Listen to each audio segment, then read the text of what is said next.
So in the fall of 2020, I became a part of the women's book group led by Diane Wixie and Penny Hunt. And at the time we were reading Caste. And this was really in response to, I think, a deeply troubled feeling in the aftermath of George Floyd's murder. And I think that there was a desire to more deeply understand how something like this could have happened in our country. And what it resulted in was an exploration of racial justice issues, but also sort of a re-examining of US history, and sort of uncovering previously marginalized or less heard voices. And this had been my work as a US history teacher for 8th graders, but for many, I think it was in contrast to their early childhood education or what was readily available to them. So in the process, our group bonded quite deeply, and this allowed for some very honest sharing and sort of re-examining a space in which to re-examine our own perceptions and check them against what we were reading and sort of adjust in our own worldviews. Many deep conversations, many meaningful conversations, and refreshingly a desire to continue learning about possibly other groups and unknown stories and voices. So at this point, I feel as if we are on an unfolding journey that has no visible end. And the community really fed us during COVID as well. We met weekly, and it was sort of soulful nurturing during a time of social deprivation. So very fulfilling on multiple fronts.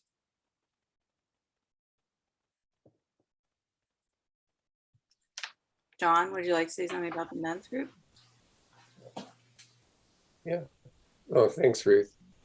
We started reading White Fragility just before, a bit before George Floyd was killed. And reading that book, especially including the author's explanation that we have been so soaked in racist ideas and a racist surroundings, racist system, that it's not our fault. We're not terrible racist people. We just happen to be marinated in it. And if we're willing to be a little bit uncomfortable, we can do something about shedding that mindset, all of those things that we've, I think, unconsciously mostly taken in. And after that book, we read Caste and a number of other books and had discussions, and which led to some other wonderful connections with another group. But the main thing was that we began examining our own perceptions, our own ignorance of an obliviousness to a lot of what really has happened and what is happening. And we were able, and again, as a group that had some cohesion and support for each other and camaraderie, we were able to support each other through something that might have been daunting for any one of us to just do on our own. So that was quite a wonderful experience.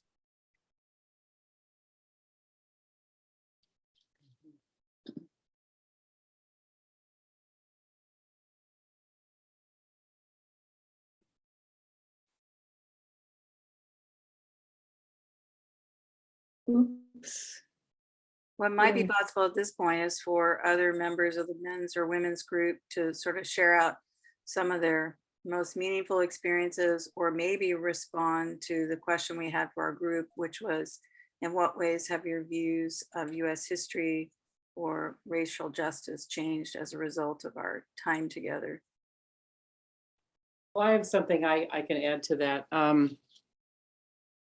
When I was learning history, I don't know how many years ago, 50, 60 years ago, it was very linear, and it was very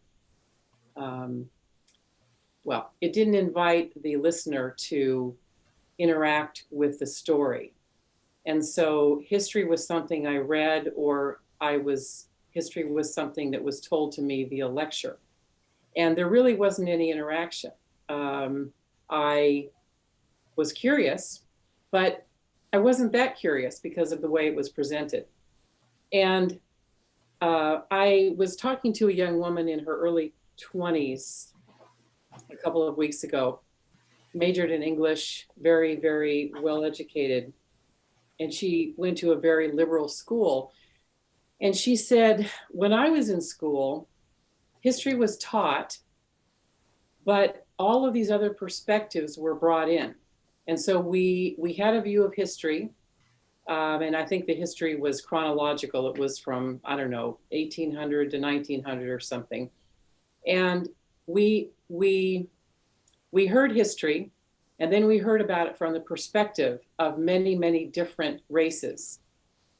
And we heard their stories, and we heard their interpretations, and then we were allowed to ask questions. And so it became an interactive exercise that was intensely focused on behaviors and what happened to various people. So there wasn't one version of history. And I think that was my remembrance, is that I was taught one version and one version only of all history. And so for me to be in this study, it opens my eyes every day to how things weren't, and to the possibility of other perspectives. And again, I had to look at my own biases, and I am looking at my own biases, and some of them are very, very hard to get rid of. But this is very valuable to me.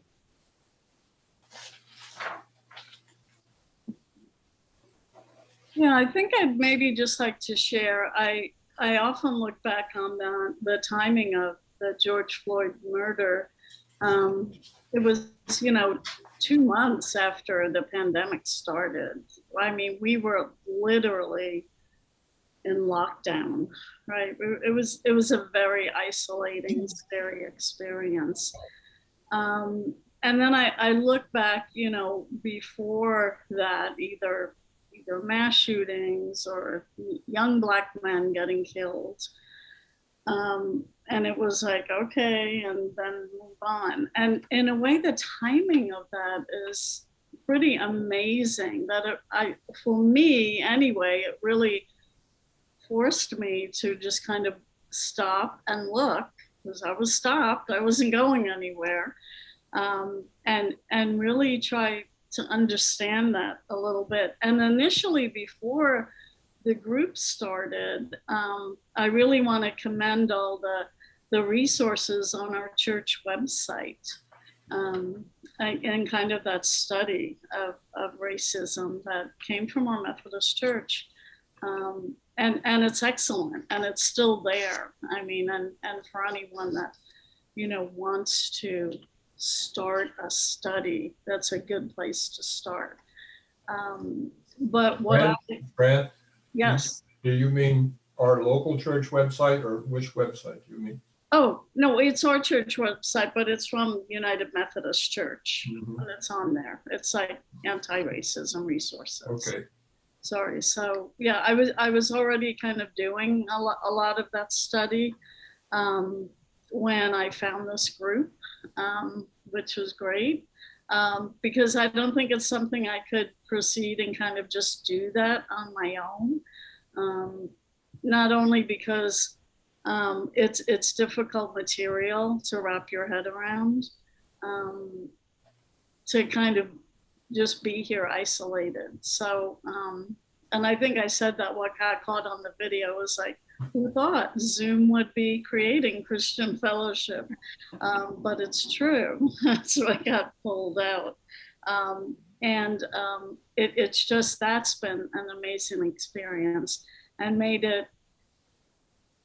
it difficult material, being able to share and support everyone's journey together.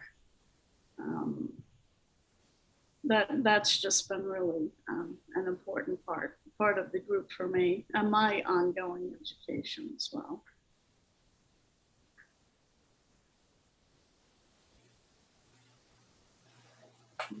I think for me, as I see the question in the chat, that I've always felt blessed.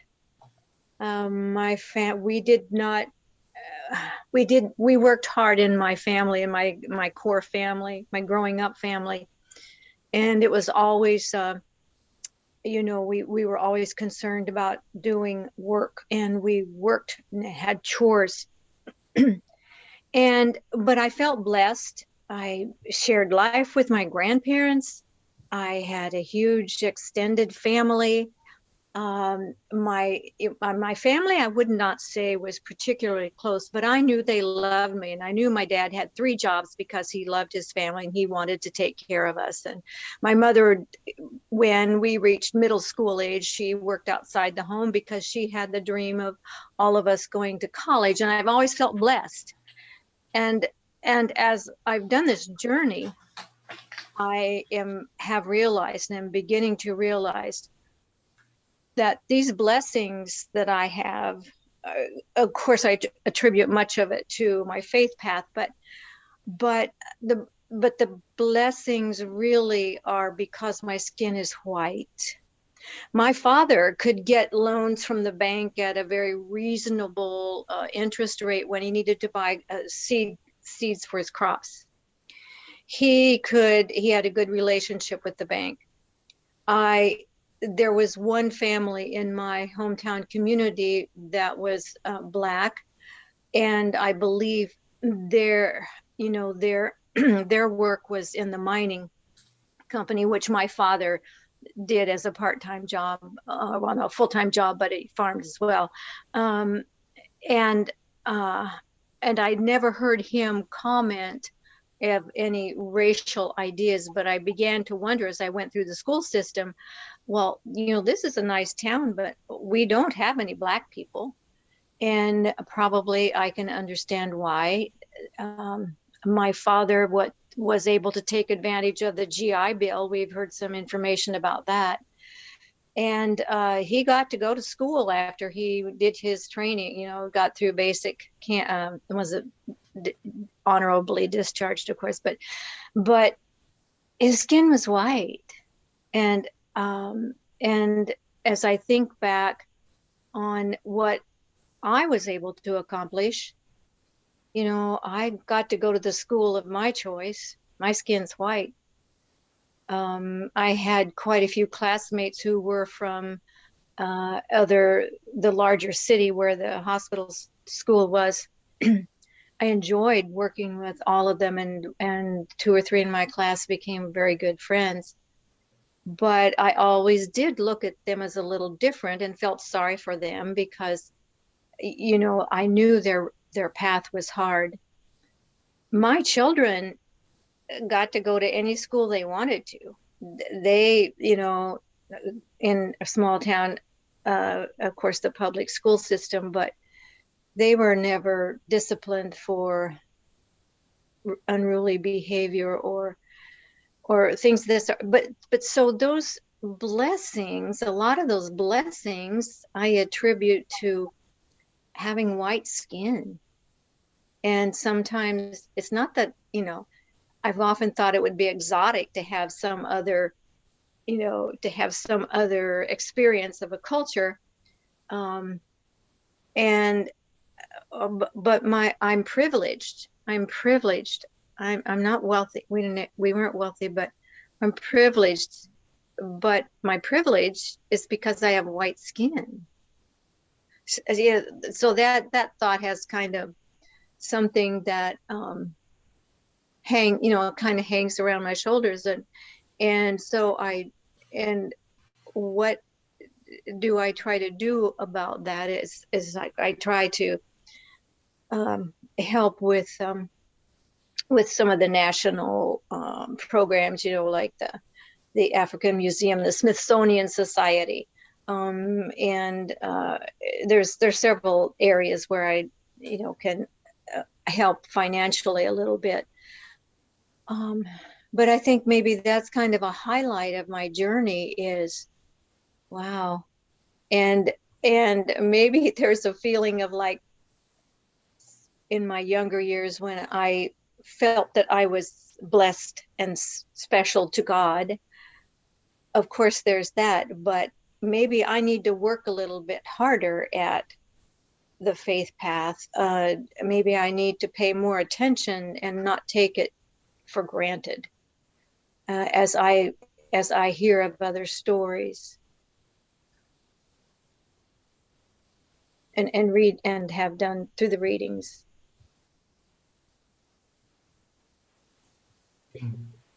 I'll share a little bit. I was not a part of either of the groups, but I appreciate what you're all saying. And in my background, I grew up in an upper middle class family in Michigan, outside of Detroit.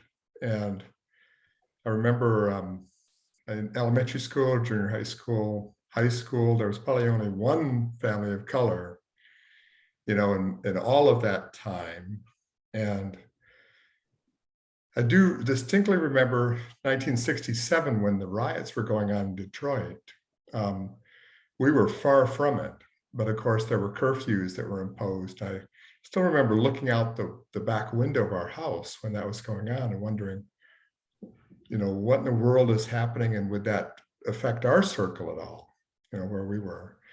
I know that in my first, so I had no real exposure to people of color except maybe what problems might proceed. I was in the first experience I had, I think, actually with a Black person was in a 7th grade trip, a kind of a youth group type trip. And this person and I didn't get along, we tussled. He didn't like me, I didn't like him. And it's rather strange to think that, I think as I'm moving forward, as experiences broadened, I got to college and beyond, that I think the thing that I've learned is that having familiarity, knowing people obviously is what brings which I guess it dispels the differences. You realize that we're all the same. We just have we do have different backgrounds, we have different privileges, and you're right, some have an easier path than others. But I specifically have seen a change for me in dealing with the homeless, and those experiencing homelessness, that last year or so that we were doing Spirit Cafe on site, and back in 2020 and before, I spent a lot of time standing outside in the parking lot, during the service and during the dinner, and meeting and talking to the people that were our welcome guests, and I got to realize, of course, that these are in many cases are very good people, and it's like, but have had very hard experiences and are in a situation that's hard to understand and often hard to identify with. How, well, why don't you just do this? Why don't you just do that? And of course you realize in talking to them that if it were easy, they would have done it a long time ago, and it's not easy, the situation that they're in, or that any of us face at times. So in any event, I just want to say that probably had the biggest impact for me, is realizing that, knowing people and having friends that are people of color, and as the colors disappear, don't they?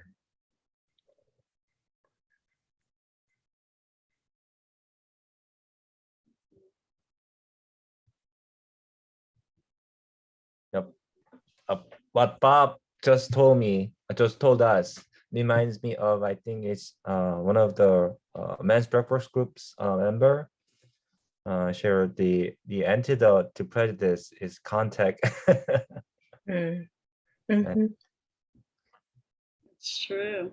Well, what I think is really interesting is we've kind of gone through our journey in our group, and we were like, okay, well, we're getting all so woke, but where does it go from here? You know, and I really feel like it came from the men and women's group that we did become benefactors of the Juneteenth celebration.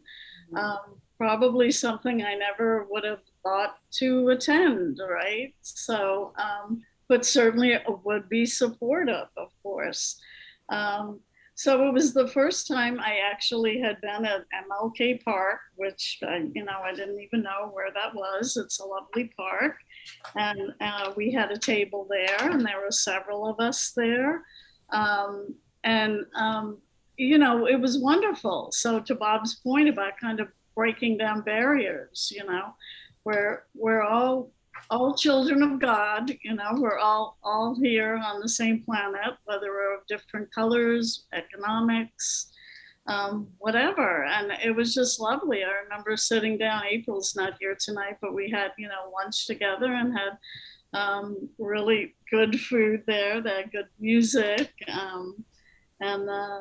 There was a couple of gentlemen that came by and he's like, ladies, how is that food? And it's like, it was quite good. So I think it's kind of really like those little baby steps. So often we're kind of in these silos, and it's okay to go to the Juneteenth celebration. And I think, we both appreciated each other, just, that brief contact, but at least just finding out where a city park is,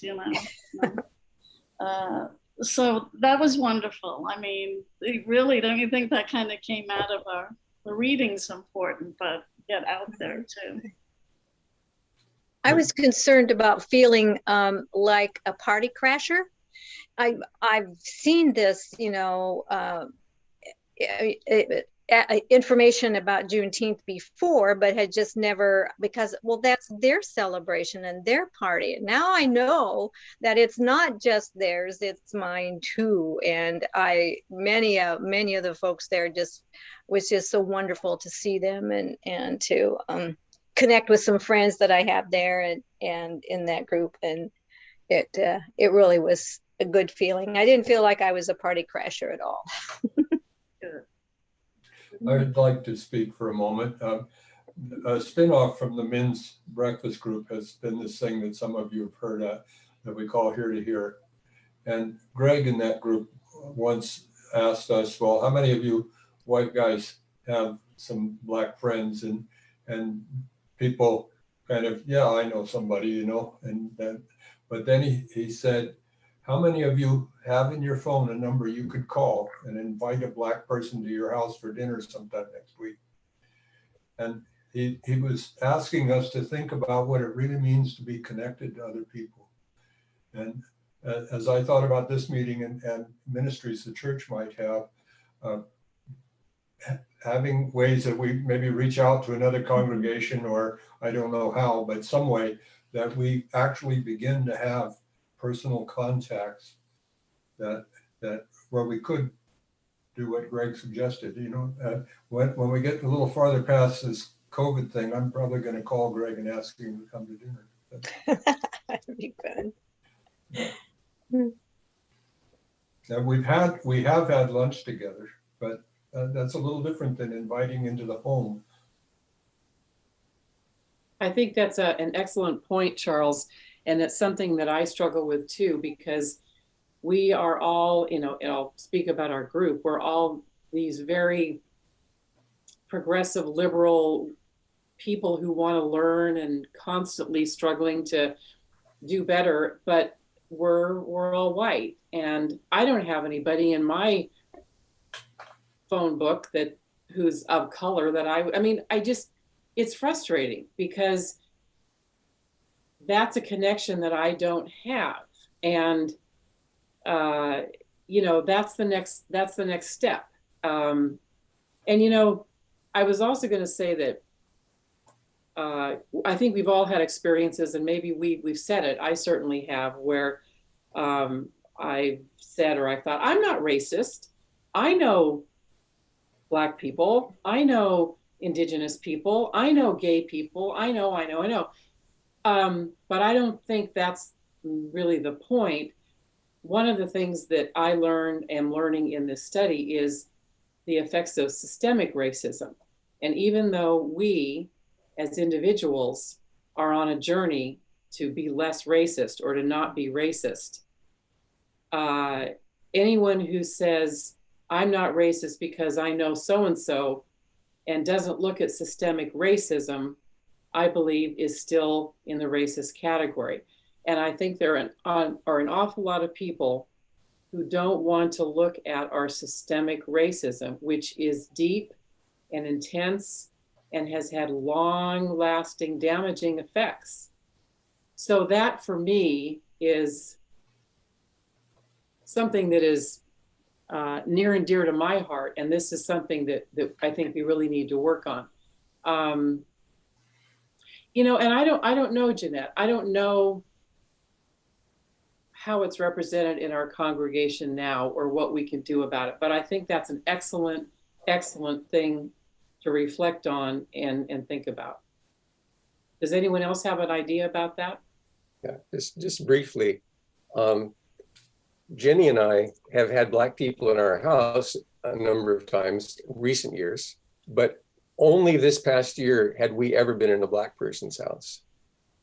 And that was directly related to some of the things we read and some of the changes in our attitudes. And the way that connects with why we might not, how systemic racism is demonstrated in our church. Why hadn't we ever gone into a Black person's house? Well, we were comfortable in our own space. Come on in, come on over to our house. And we felt really good. Hey, we invited Black people to our house. But am I comfortable in a Black space? Maybe not, especially if I've never been in one.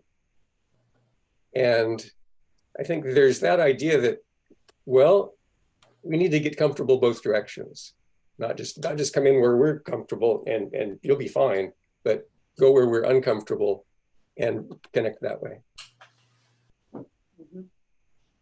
Pat mentioned something that brought another idea to my mind too. We've been talking about this much about Black people, but my grandson was recently here from Texas and he brought two along and he asked two to marry him while he was here actually, but she is first generation Vietnamese American.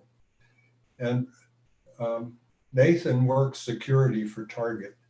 And he was talking about these systemic racial things that he deals with where people think he's following them unjustly and those kinds of things.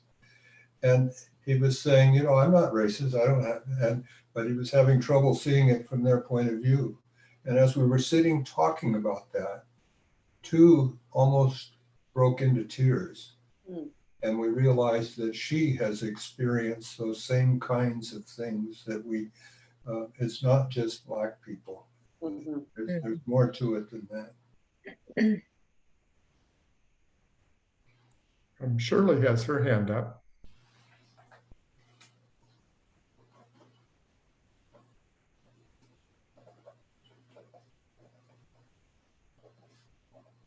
Right. So I haven't been involved in the group, but I've just been sitting here listening and obviously listening on Sundays to the different people talking, but it makes, in some ways, it makes me very proud, you know, to be at this church where we can look at various, we think of them as minority groups because obviously at our church, a lot of these folks are in a minority, but going back onto what Bob was saying with getting really to know and educate yourself about homeless folks who have no homes, and also of course with our LGBTQ group. I mean, I think it is about education and realizing when you were saying about, you know, there's a big homophobic, you know, background for a lot of people that's really hard to overcome, just like with the systemic racism. And even, you know, we see a lot of it with homelessness, that, you know, saying, you know, you just have to pull yourself up, you just have to do this, or, you know, just get a job, you know. And I think that the more we educate ourselves as a church and as just individuals, then we can really start to make a difference in our lives or in an individual's life. And I think that's what's important. You know, we can't change everything, but it's really interesting to hear what people are saying. Thank you.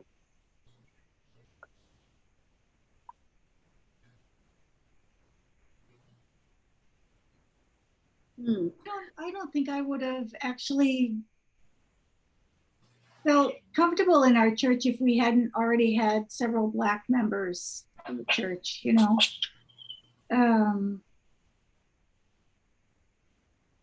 I used to, at Spirit Cafe, I had dinner with John, what was his name? John Wesley Powell. Oh, yeah, yeah. Parker. John Turner Downing. Pardon? John Turner Downing. No. John Wesley Parker, I think she means. Yeah, John Wesley Parker, yeah. John Wesley Parker. Yeah. It was so much fun. Yeah, he's a sweetheart. Me and Willie, I would have dinner with them every Tuesday night for years. And, you know, B and Wanda Harris. And Right. Homer, don't forget Homer. well, I never met Homer. Oh, you didn't know Homer? Oh, what a lovely, lovely man. Yeah. And then, of course, our beloved Thomas. Oh, yeah. But yeah, this group was very powerful for me. To read Isabel Wilkerson, I had read her book, The Warmth of Other Suns, on a recommendation from a good friend of mine, African-American friend in Chicago, on his Facebook page. He had recommended it when it came out. So I knew we were in good hands. I had the copy of Cast on my bookshelf, but I hadn't opened it yet. And then when I found out the men's group was doing it, remember that, Penny? Oh, I do. Yes. On that prayer and share on Sunday morning. Yes. Yes. And so, you know, all those years, the men's breakfast group always invited me to join them. Well, this time they said, no, you have to start your own women's group. So we did, didn't we, Penny? Yes, we did. Yeah. So it was great. And I knew we would be in good hands because that Isabel Wilkerson is a masterful writer. Yes, she is. Yes. Powerful. She gave powerful stories, and we learned so much. And I think most of you know, I grew up on the south side of Chicago. My high school was predominantly Black. You know, I sang in a multicultural children's choir that had a profound effect on me, where we sang folk songs from around the world. And, you know, with the idea that you would, as you sing together and you sing the different, from the different cultures, you get to love each other and love the different cultures. So that was powerful. But like you, Penny, I mean, I always knew my privilege. You know, when I was a little girl, we lived in the country. My dad had 2 country churches surrounded by cornfields. Central Illinois, great corn and great produce brought to the preacher's kids, you know, they kept us alive, kept us fed. And then we moved into the city, into Chicago. And so I had friends, I had neighbors, you know, who were Black and from different backgrounds. In Hyde Park, it's a very diverse, very international neighborhood, with about half and half Black and white, and then the rest from all over the world. And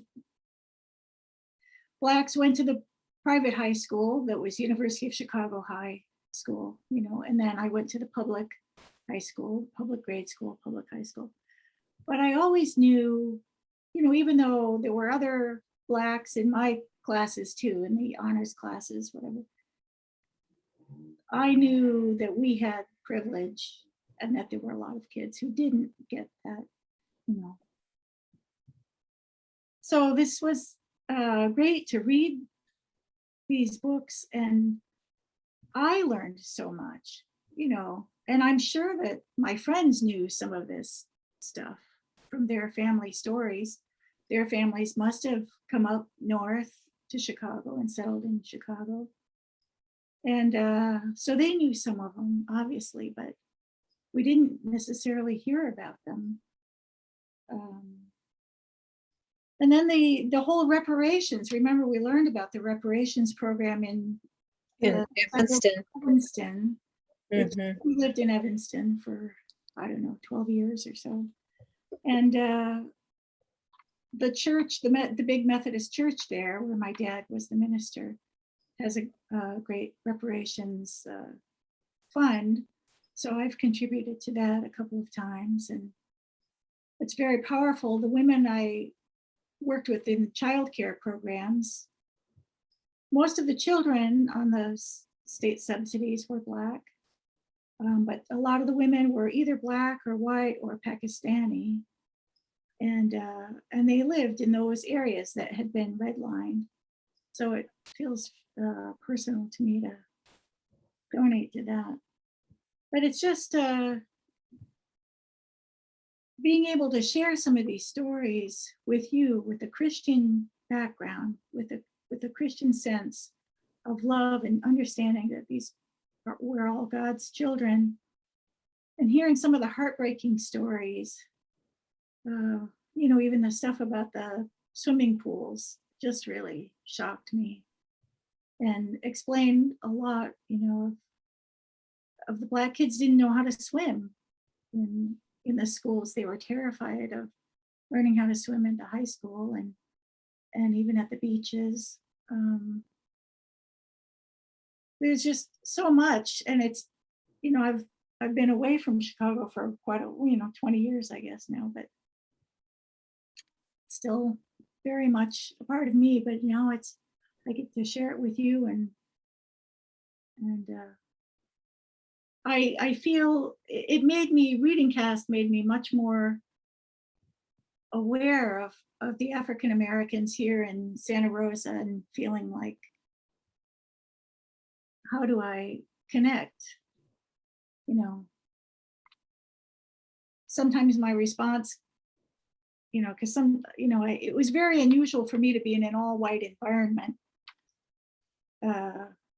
living in Chicago. And you know, even in a full auditorium, I would be, you know, there might only be 10 or 20 of us whites. And that was comfortable. I was, you know, that was normal to me. But when I went away to college and I was in an auditorium with all whites, I was looking around, you know, I just didn't really feel safe. Even for, you know, it just felt so different. But when I see African Americans on the street, you know, and my heart gladdens. But then, you know, they see I have white skin, so they don't know. Right. I'm really happy to see them. It's, you know, I mean, I say, hey, how you doing? But yeah, it's to sort of cross that, make connections is very hard here. Anyway, lots of stimulating, lot of stimulating ideas. And Can I ask a question? Make a statement and ask a question. We saw fairly recently, Shirley and I watched on Netflix a series that I would recommend. It's called Colin in Black and White. I don't know if anybody has seen that. It's of course it's Colin Kaepernick telling his story. And what was interesting about it is he tells his story. You know, what did he face as a Black quarterback in a white quarterback world? What challenges did he face? You know, finding a team and staying with the team, and et cetera. You know, through all of that stuff. And Shirley and I were visiting down in Bakersfield. We had some friends down there, and I asked them if they had seen it. And Father, he said, no. Why would I want to see that? You know, he was disrespecting the flag. You know, and I said, well, you know, you kind of see it all from his perspective. And I loved what you said, you know, Pat, about, I believe it was you who said that the history teacher said, here, we read different histories, right? We heard different stories from different perspectives. And so my question is, in a way, in response to, you know, Jeanette's question, how does the church, what racism do we see in our church, or what can we do about it?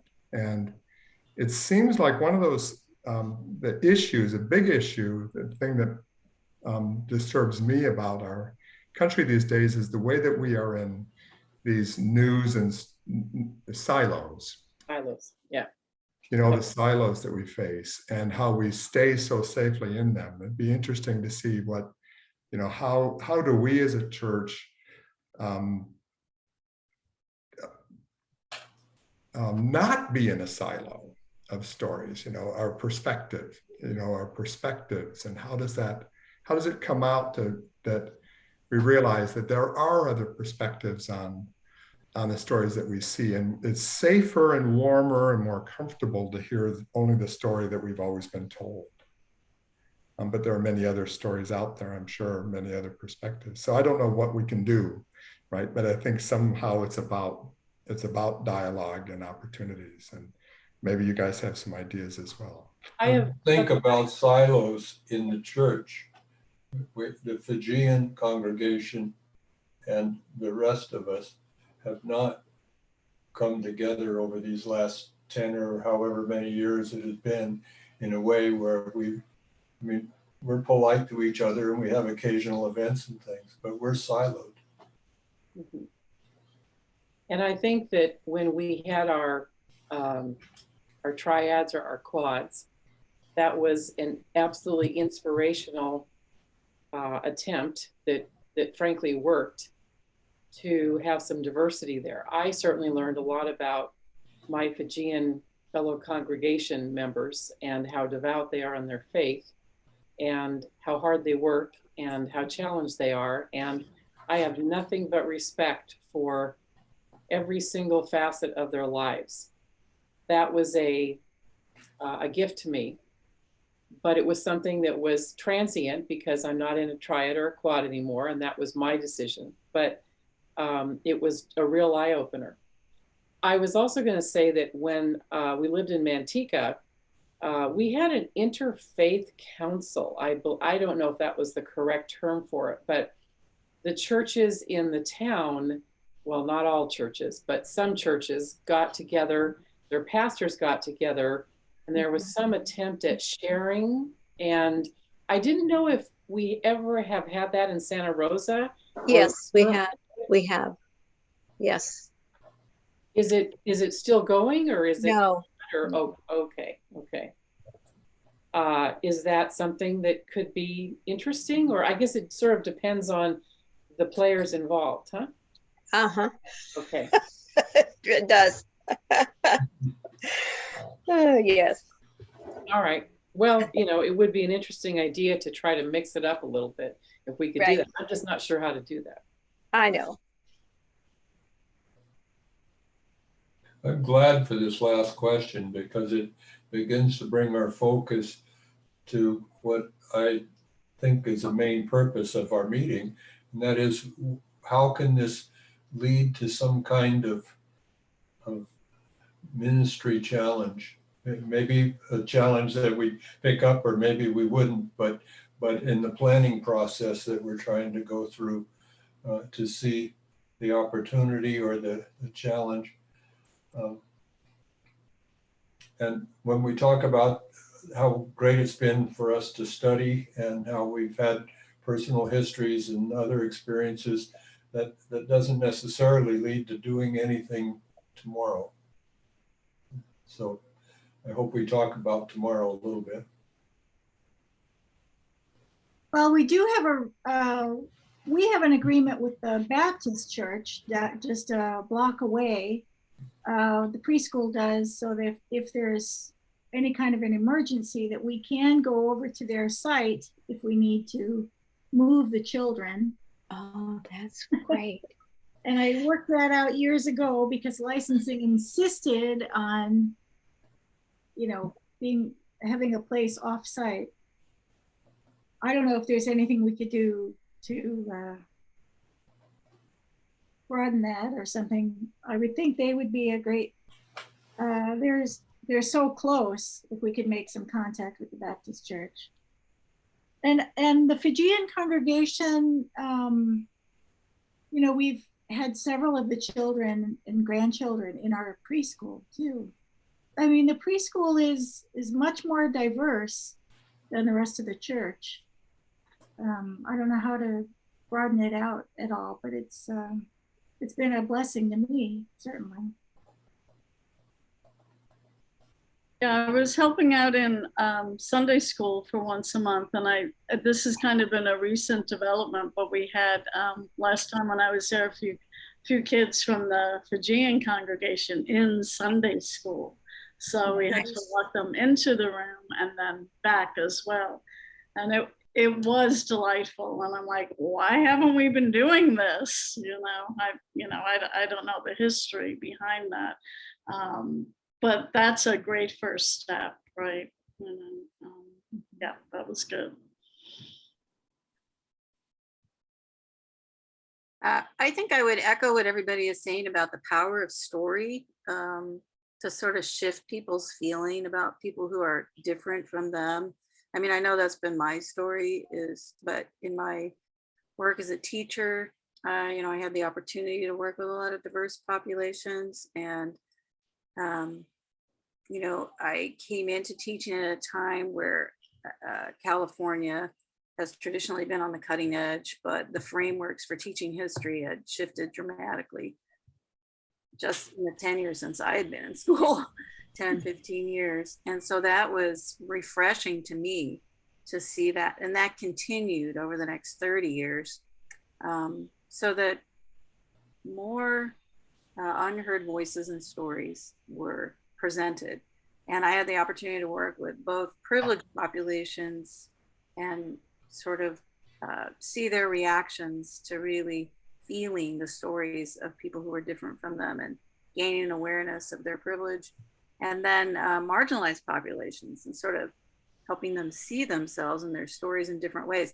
And that is what I experienced in our group. And I continued that journey myself. So as I was teaching, I was also on a journey myself of constantly learning and of constantly, through conferences and widening contacts and, for example, attending a summer institute at UC Berkeley, whose whole focus was equity, and which was a very diverse, rich group. And I've always been curious about it. I didn't grow up in the Methodist Church.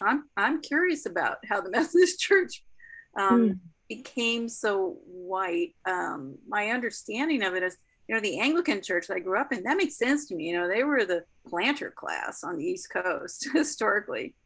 But the Methodist Church, I thought, had more of a grassroots kind of advocacy history. And I've heard that John Wesley, in part, the Methodists are the reason that England didn't have a French Revolution, which I always thought was so fascinating, that the Methodist Church was really working to serve the poor and shift things for the poor. So I don't know enough about the Methodist history specifically. And I reached out to Greg Berquist because I am very interested in what would it look like for us to examine our own history, both as a congregation here and as a wider Methodist church nationally. I know the Episcopal Church is doing that kind of work. And I think that's one possible avenue. And the other, I think, is maybe continuing to widen as we've been doing, like what other celebrations can we attend that are beyond our normal sort of level of comfort, or what other connections can we make? I think all those would be exciting. I absolutely want to echo the desire to have closer ties with the Fijian congregation. We've had just a few members attend our women's retreats in the past, And that has been a powerful way to connect more deeply. So I would love to see all of those. And I do think that the work of continuing to study and learn the stories, you know, and we've been reading a combination of sort of nonfiction and fiction. Sometimes, mostly they are blended beautifully. And so, you know, we sort of get the wider picture, but we also get the up close personal stories. And I think that changes hearts and minds and makes one more open. I mean, would we have considered attending the Juneteenth celebration a year and a half ago? Probably, I don't know. I don't think it would have crossed our minds. I don't think any of us would have said, oh, that's a horrible idea. It's just that it wouldn't have entered our circle of consciousness. So I think that's, and in being in our group, it made me wonder how many more people in our congregation, like women in our group, were just educated at a time in the United States when it was a fairly narrow presentation of US history. So, and I do think that that narrow presentation of US history leads to certain conclusions about how and why certain groups got to be where they are. And it's flawed, right? So flipping those narratives, I think is part of what we can do as a congregation. So those are all some ideas. Shirley's got her hand up. Yes, it's kind of interesting because I'm sure I had probably a very biased view of British history, and I had no US history, of course, until I went to Sonoma State, and I had to take a history to clear my teaching credential when I transferred over from England. And the only class at the time that I was available was Black US history. And so I took this class, and I just remember being very shocked because it was from the point of view of, you know, Black folk in America. And I vividly remember reading a book about Vietnam, and they were saying that on the front line, all the Black soldiers always had to be in the front. And I remember thinking, I mean, it was outrageous to me.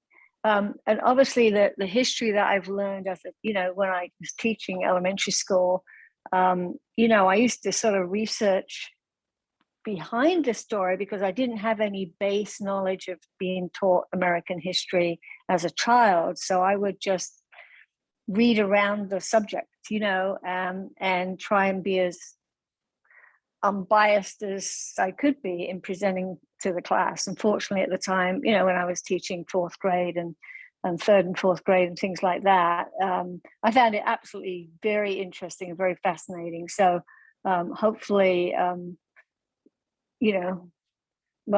tried to do a good job on presenting it in a way that was not biased, but I don't know, because I obviously didn't grow up here. So, but it was kind of interesting to take that Black US history class. So. Going back to what can we do, how can we build a better connection, is I'm remembering the couple of times that I helped with the UMW, and it was bigger than a district meeting events that we had. There were two that I remember that I helped with that and now the name of what it was is completely gone, but it was bigger than district because I think there were some folks from Sacramento there. But as their work is mission, it seems to be so mission based. Is there something that we could renew a focus with the Fijian group on a mission project? Because working together is the way that we, working on a special project to help something good happen, really builds relationships. And I, I'm not aware of special projects, mission projects that the Baptist church, I want to say Reverend Coffey's church because, that's who it is anyway. So, but working together on a special project that's going to make a big difference is I think we each are trying to do something. Each church is probably trying to do something in a little way, but if there could be a coalition where we could all work together, and that builds relationships. I don't know whether we do more events. Well, I just, I don't have enough knowledge to know or experience to, but maybe John, you and Charles, maybe you do through some of the work you've heard some of the folks from Missouri talk about. Are they involved in special mission projects, or is that a conversation that happens? I know Mary Nabu would, I should probably reconnect with her to of course, now she's got a bigger job. She's probably, anyway, that was just an idea that walked through my mind. The memory of those times and those meetings and the way it was organized, it was very diverse and it was excellent. It was excellent. Okay. No, Peter, I saw your hand come up real quick too. John, go. I was just going to say, I wonder if asking who we are rather than what more thing we can do as the people we already are might be interesting. A friend of mine told me he was at a social gathering, sat next to a Black woman who was obviously looking very tired and kind of exasperated. And she looked over at him, looking, the white guy said, "Are you racist?" And he looked back at her and said, "Hell yes." They both laughed and they had a real conversation. That's the kind of person I want to be. Somebody that could pick up on what was going on with another person and be able to respond genuinely and have a connection. Mm-hmm. And one of the things he told me in that same conversation was, look at yourself in the mirror and say, I know who I am. I know what I am. I know how I serve. And those are statements, but they certainly imply questions. No, as we've talked, I think Penny was talking about the mission kind of work and working together. But you can do that without having the kind of personal contact that John was just talking about. And that personal contact is where change happens. Mm-hmm. I know, there's the Martin Luther King celebration every January. We could offer to help in the planning of it for next year. That's a great idea. I'm sure they would love the help. And I've been to a couple of them and they're great. They get people from all over the community. Get our gospel choir to sing again. Yay. That would be good. Well, and it's also offered as a day on, not off from work, right? So there are a lot of opportunities, to work in groups. Yeah, I think that's a great idea. I like that. Mm-hmm. And I know we've been focusing on, go ahead, Pastor Jeanette. Black Americans experience, but as Sally Gearhart said, there is a predominant Latino population amidst us, with which there could also be a lot of contact. So I just want to hold out more than one possibility. I think, again, the avenue of story is intriguing to me. There are many initiatives, I guess, across the nation for overcoming the sort of divisiveness that our nation is experiencing. But I think the same strategies of having conversations with people that bypass sort of perhaps race or partisan affiliation, that go to the heart of who and what do you love? What are your dreams? Where have you experienced pain and hardship? Just sort of basic human questions. And StoryCorps is one organization that equips people with interview skills and then provides opportunities for people to interview. A lot of times it's a family member that you don't want to forget, a grandparent to grandchild, but I think that same idea could be applied as a bridging opportunity. Even if we start close to home, right? With the Fijian congregation and the non-Fijian congregation. Just ways of getting to know each other more deeply. In response to your question, Jeanette, in schools they do, but and that has woven itself somewhat into our studies, but yeah, the role of religion in perpetuating, yeah, I like the way you clarified the myth of white supremacy. That is studied in K-12 education, but I have no idea how many people in the congregation have explored that angle. But it's a pretty powerful one to see the rationales for racial prejudice that were supported by biblical references, and the church itself.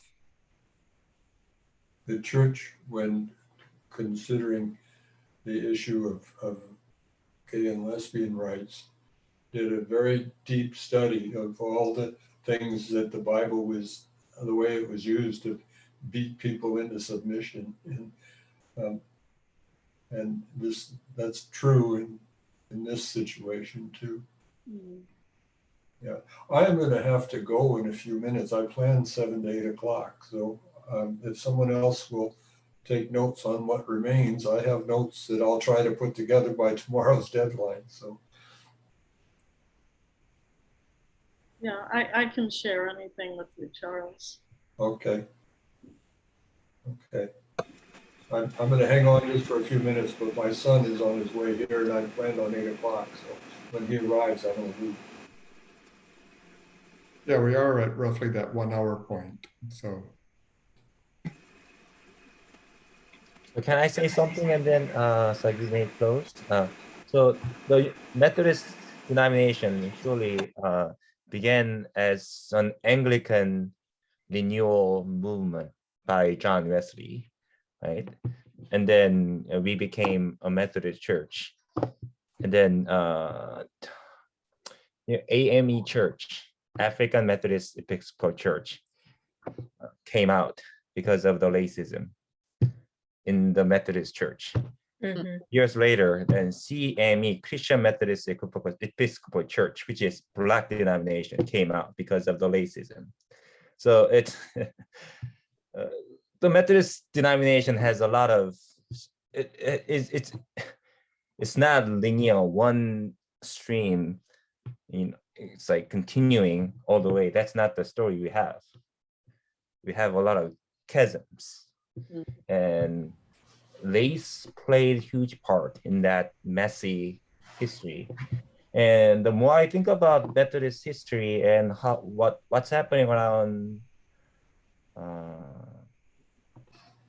this different parts of the body of Christ not getting together, but just playing their own parts and not really hanging out, it's because we don't provide enough sense of belonging to people. So for example, it's like, are we allowing our Fijian ministry to feel that they really belong to our church? They are not they are not just a part of ministry. We are the main line, but they are, you know what I'm saying? Are we really providing that sense of belonging to them so that then they can say, I am truly a First United Methodist Church member? So that's the sense of belonging like Christ created for us in this community. I think we all need to strive to provide that sense of belonging to anybody who comes to the door of our church.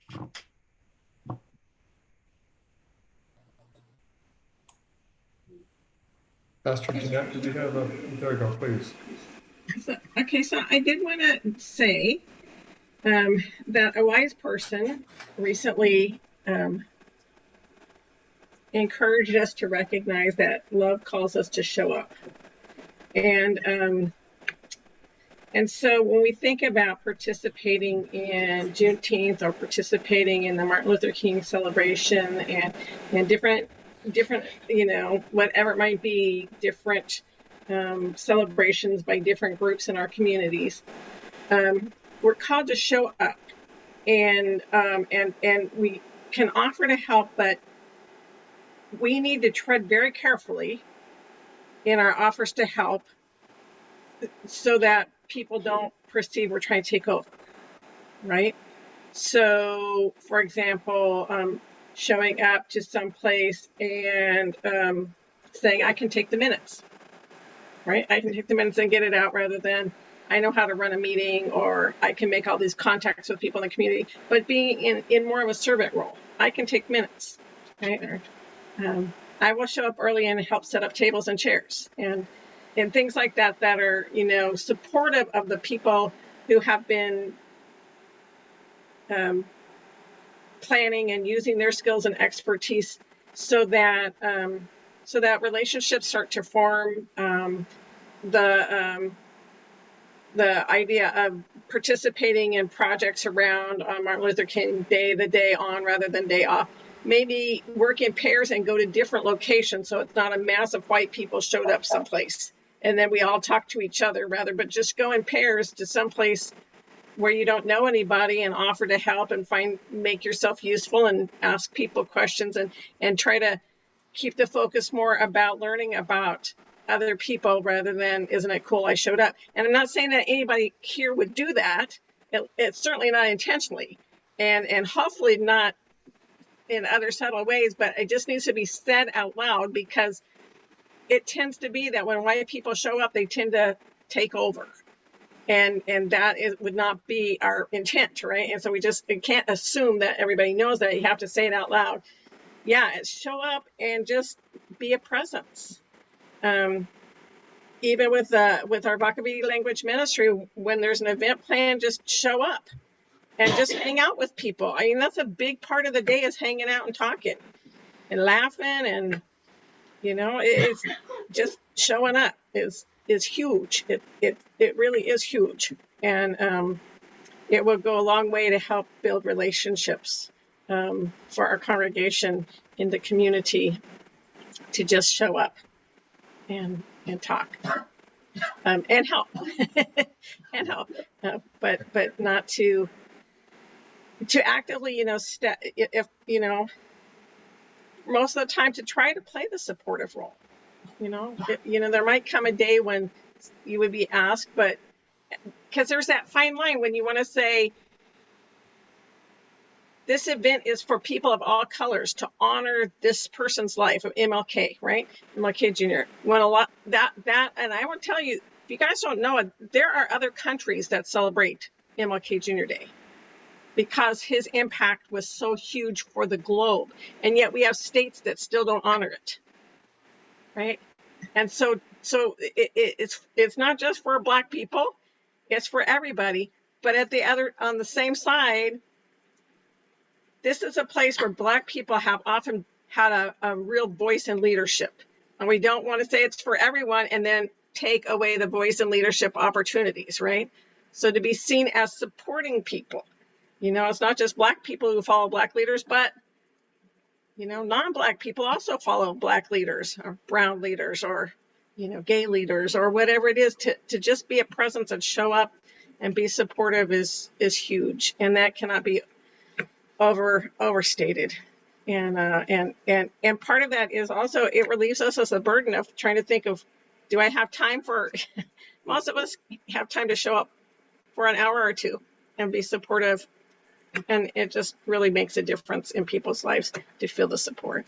That's all I wanted to say. I mean, there's tons. I could talk for hours and hours, but that was the thing that I really felt I needed to make sure that it's said out loud because people are going to be watching this video, and I just need to make sure that everybody realizes that we're going into places to make relationships. We're going in there as servants and support, and and more interested in empowering other people, right, in our work. Thank you.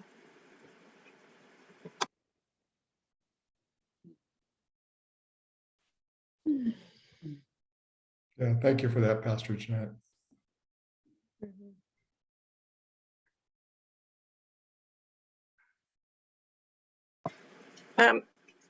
If we want to close off the recording, and then I can speak to a couple of the things that were raised. I don't really think that needs to be in the recording. So I think this is a good stopping spot for our recording. You guys have shared so many wonderful things. Do you want me to share, before you stop the recording, my own personal, one thing that I really learned about my own personal racism stuff? Maybe I should share that, make that testimony. So, I was raised very non-racist. I mean, we ran, you might have heard, we ended up in California because my dad was integrationist, and nobody in Arkansas wanted an integrationist pastor. And, so we ended up back in California. He'd gone to seminary at PSR, and moved to a town where I had a 4th grade teacher who boasted that there once was a Black family, but they ran him out. And, so there are interesting things. And in that setting, in that community, in our annual conference one year, there were 3 men who are itinerating through the annual conference. They were from Africa, had super dark Black skin, and they were itinerating through the annual conference, speaking in congregations. And my dad invited them to our church to speak from the pulpit, and they led the worship, and they provided the sermon on that day. And that was normal for me. It wasn't until years later I went, oh, wow, this is the community that ran out the only Black family, and here he is, its pastor, inviting them to be in the pulpit, right? And what a bold statement that was. That was how I grew up. And so there's a lot of things that you're saying, I was never in a Black home. Here's one of the things that I had friends in junior high. Was the first time I had Black people. I had brown people previously, but that was the first time I had Black people in school with me. And there was a girl named Lynette, and my name's Jeanette. And so we joked that we were twins. And she looked nothing like me, right? She had short hair, she's dark skinned, and all, and I was fair, and but anyway, it was fun.